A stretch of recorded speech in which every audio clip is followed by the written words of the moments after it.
P block के तत्व। ये पी ब्लॉक का अंतिम भाग है। पी ब्लॉक के तत्वों के बारे में अपन पढ़ चुके हैं।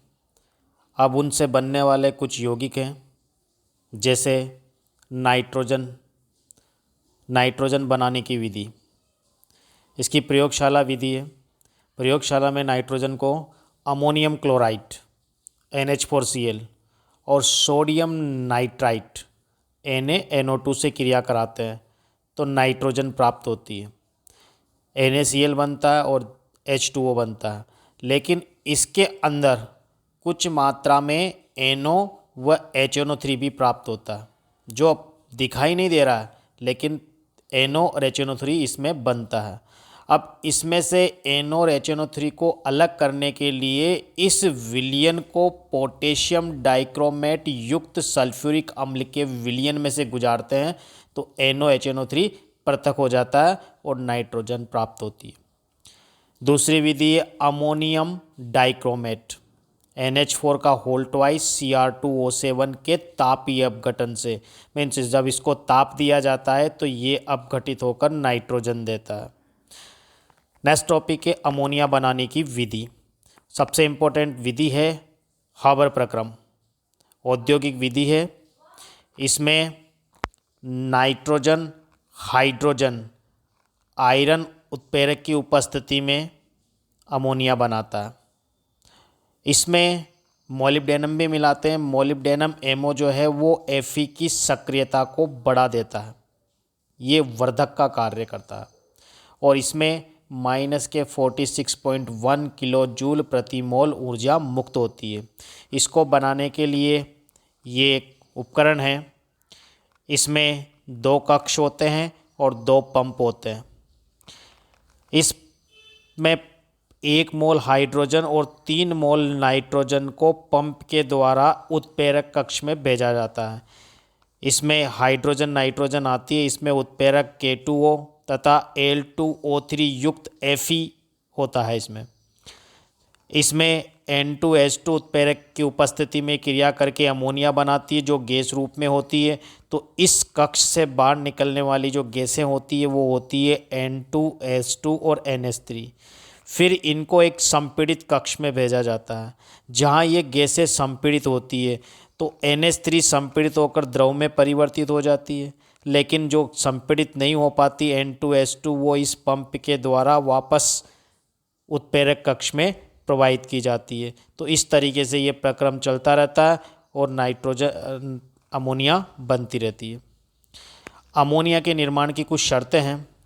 इसमें ऊर्जा मुक्त होती है, तो इसके लिए निम्न ताप होता है, वो लगभग होता है 700 केल्विन, और दाब उच्च होता है, वो होता है 200 ATM, और लोह चूर्ण उत्प्रेरक का कार्य करता है तथा इसमें K2O Al2O3 मिलाने पर इस उत्प्रेरक की क्रियाशीलता बढ़ जाती है। जैसे यहाँ MO लिया गया है। NH3 धातु आयनों से क्रिया करके संकुल बनाता है। जैसे NH3 Cu2+, इससे क्रिया करेगा, ये संकुल बनाता है, जो कि गहरे नीले रंग का होता है। नाइट्रिक अम्ल HNO3। HNO3 बनाने की प्रयोगशाला विधि।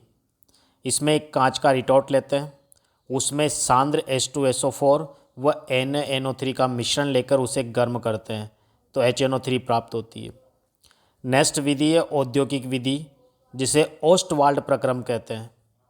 इसमें अमोनिया PTRH उत्प्रेरक की उपस्थिति और 500 केल्विन ताप और 9 वायुमंडलीय दाब पर ऑक्सीजन से क्रिया कराते हैं तो NO प्राप्त होता है, और फिर NO ऑक्सीजन से क्रिया करके NO2 में परिवर्तित हो जाता है, और फिर इस NO2 में जल मिलाते हैं तो HNO3 प्राप्त होती है। इस तरीके से यहाँ पर 3 अभिक्रियाएँ इसमें होती है। NH3O2 से क्रिया करके पहले NO बनाती है, फिर NOO2 से क्रिया करके NO2, और NO2 में जल मिलाते हैं तो HNO3 प्राप्त होता है, और इसके साथ में NO भी होता है। अब इस NO और HNO3 में से HNO3 को पृथक करना है तो आसवन का उपयोग करते हैं। तो अगर इसका आसवन करते हैं तो 68% HNO3 बनता है, लेकिन अगर इसका आसवन इसका H2SO4 द्वारा निर्जलीकरण करते हैं तो 98% HNO3 बनता है। इस HNO3 का जो जलीय विलयन है वो प्रबल अम्ल की तरह व्यवहार करता है। HNO3 में जल मिलाएंगे तो ये हाइड्रोनियम आयन और NO3 माइनस देता है, तो ये हाइड्रोनियम आयन मिलता है, अतः ये प्रबल अम्ल की तरह व्यवहार करता है। नेक्स्ट टॉपिक है इम्पोर्टेंट है भूरी वलय परीक्षण। इसमें नाइट्रेट युक्त जलीय विलयन लेते हैं और उसमें तनु FeSO4 को मिलाकर एक परख नली में लेते हैं और फिर उस परख नली की दीवार के सहारे सांद्र H2SO4 को मिलाते हैं, तो उस पर संधि पर एक भूरे रंग की वलय बनती है जिसे भूरी वलय परीक्षण कहते हैं। ये इसकी अभिक्रियाएं हैं। नेक्स्ट कुछ इंपॉर्टेंट क्वेश्चन है, जैसे कॉपर और जिंक की सांद्र HNO3 और तनु HNO3 से क्रिया। तो कॉपर और जिंक सांद्र और तनु HNO3 से क्रिया करता है तो 3 मुख्य उत्पाद प्राप्त होते हैं, NO2, NO और N2O। और ये तीनों कैसे मिलते हैं? कॉपर और जिंक सांद्र HNO3 से क्रिया करता है तो NO2 प्राप्त होता है। कॉपर तनु HNO3 से क्रिया करता है तो NO प्राप्त होता है और जिंक तनु HNO3 से क्रिया करता है तो N2O प्राप्त होता है। अब इसको कैसे याद रखेंगे? इसमें दोनों में तो याद रह जाएगा NO2, सांद्र HNO3 के लिए NO2 हो गया। अब दोनों तनु हैं तो Zn मतलब Z होता है 2 जैसा, तो 2 इसमें आता है N2O में, इसलिए Zn तनु HNO3 से क्रिया करके N2 बनाएगा और Cu HNO3 से क्रिया करके NO बनाएगा। इस तरीके से मैंने रिएक्शन लिखी है। Cu और Zn सांद्र HNO3 से क्रिया करेगा तो मुख्य उत्पाद NO2 होगा, दोनों में जल बनेगा और Cu होता है +2 और HNO3 से NO3 होता है -1, तो फॉर्मूला बनेगा CuNO3 का होल 2। इसी प्रकार Zn NO3 का होल 2।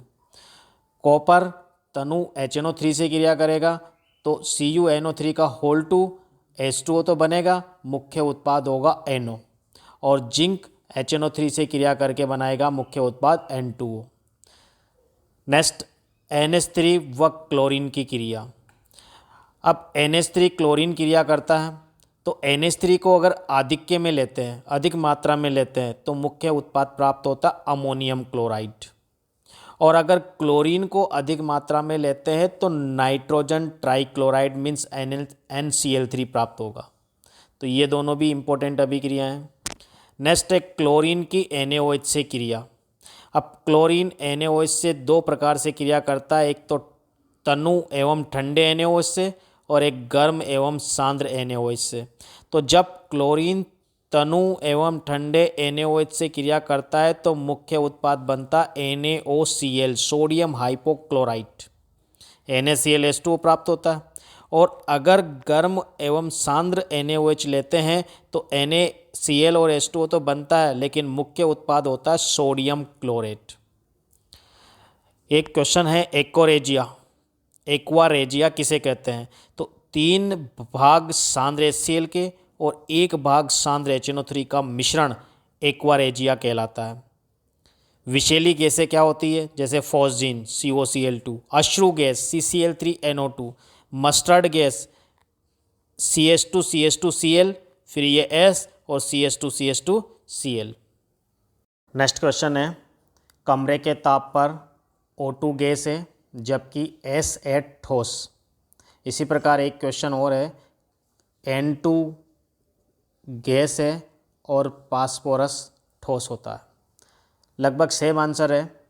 ऑक्सीजन का आकार छोटा होता है और इसकी विद्युत ऋणात्मकता उच्च होती है, इसलिए ये क्या करता है, आकर्षण के कारण पाई बॉन्ड बना लेता है, और पाई बॉन्ड जो होता है वो दुर्बल होता है और बहुबंध होता है। तो पी पाई बहुबंध का निर्माण करता है और दुर्बल वांडर वाल आकर्षण बल के कारण ये आपस में जुड़ जाता है और बहुत कम ऊर्जा पर ये दूर दूर चला जाता है, तो ये O2 गैस होता है। जबकि S का आकार बड़ा होता है, इसकी विद्युत ऋणात्मकता कम होती है, इसलिए इसमें पी पाई बहुबंध का निर्माण नहीं होता। इसलिए इसमें डी कक्षक उपस्थित होते हैं तो ये सिंगल बॉन्ड बनाकर श्रृंखलन कर लेते हैं और S8 जो है वो ठोस के रूप में होता है। नेक्स्ट H2O द्रव है जबकि H2S गैस। क्यों? क्योंकि H2O में O परमाणु अधिक विद्युत ऋणी होता है, तो H जो परमाणु है वो दो विद्युत ऋणी परमाणुओं के मध्य आ जाता है, मतलब H2O अणुओं के मध्य अंतरा आणविक हाइड्रोजन बंध बन जाता है। इनमें आकर्षण ज़्यादा हो जाता है, ये अणु पास पास आ जाते हैं, इसलिए ये द्रव होता है। जबकि H2S में हाइड्रोजन बंध नहीं बन पाता है, ये अणु दूर दूर होते हैं, इसलिए H2S गैस होता है। नेक्स्ट इंपॉर्टेंट है, NH3 लुईस क्षारक की तरह व्यवहार करता है और इसकी संरचना एग्जाम में आती रहती है। तो NH3 में ये 3 H हो गए और एक Lp होता है, इसकी जो ज्यामिति होती है पिरामिडी होती है। अब इस NH3 पर N पर एकाकी इलेक्ट्रॉन युग्म उपस्थित है, तो ये प्रोटोनीकरण आसानी से कर देता है, मतलब ये इलेक्ट्रॉन युग्म आसानी से दे देता है, अर्थात ये लुईस क्षार की तरह व्यवहार करता है। नेक्स्ट क्वेश्चन, क्लोरीन गैस की विरंजन क्रिया का कारण समझाइए। ये विरंजन कैसे करता है? तो Cl2 जो गैस होती है वो नमी से क्रिया करती है और नवजात ऑक्सीजन उत्पन्न करती है।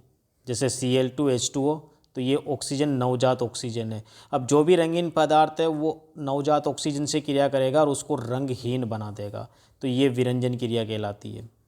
नेक्स्ट इंपॉर्टेंट क्वेश्चन कि जो हेलोजन तत्व है उसमें फ्लोरीन -1 ऑक्सीकरण अवस्था प्रदर्शित करता है, बाकी अन्य तत्व +1, +3, +5, +7 ऑक्सीकरण अवस्था प्रदर्शित करते हैं। क्यों? क्योंकि इसका इलेक्ट्रॉनिक विन्यास NH2NP5 होता है। जैसे ये NS2, तो ये 2 इलेक्ट्रॉन और ये NP5, ये 5 इलेक्ट्रॉन। अब इसमें ऊर्जा दे तो ये 1 इलेक्ट्रॉन चला जाए, तो ये +1 ऑक्सीकरण अवस्था हो गई। अभी यहाँ पर जो है ये Da है, ये खाली पड़ा हुआ है। अब ये अगर इलेक्ट्रॉन उत्तेजित होकर D में आ जाएं तो फ्री इलेक्ट्रॉन 1 2 3 हो गया, तो ये +3 ऑक्सीकरण अवस्था प्रदर्शित करेगा। और अगर ये वाला भी इधर आ जाए तो ये इस तरीके से ये 5 इलेक्ट्रॉन फ्री हो गए, तो ये 5 ऑक्सीकरण अवस्था भी प्रदर्शित करेगा। और अगर ये वाला भी इस D में आ जाए तो 7 इलेक्ट्रॉन फ्री हो गए, तो +7 ऑक्सीकरण अवस्था प्रदर्शित करेगा। नेक्स्ट है, नाइट्रोजन असामान्य व्यवहार प्रदर्शित करता है, ऑक्सीजन असामान्य व्यवहार प्रदर्शित करता है और फ्लोरीन असामान्य व्यवहार प्रदर्शित करता है। इन सब के आंसर सेम है। इनका आकार छोटा होता है, इनकी आयनन ऊर्जा अधिक होती है, इनकी विद्युत ऋणात्मकता उच्च होती है और इनमें रिक्त D कक्षक उपस्थित नहीं होते हैं। नेक्स्ट है, नाइट्रोजन NF5 नहीं बनाता है जबकि फास्फोरस PF5 बनाता है। क्यों? क्योंकि नाइट्रोजन में रिक्त D कक्षक नहीं होते हैं, इसलिए NF5 नहीं बना पाता है, जबकि फास्फोरस में रिक्त D कक्षक होता है जिससे वो अपनी संयोजकता 5 कर लेता है और PF5 बना लेता है।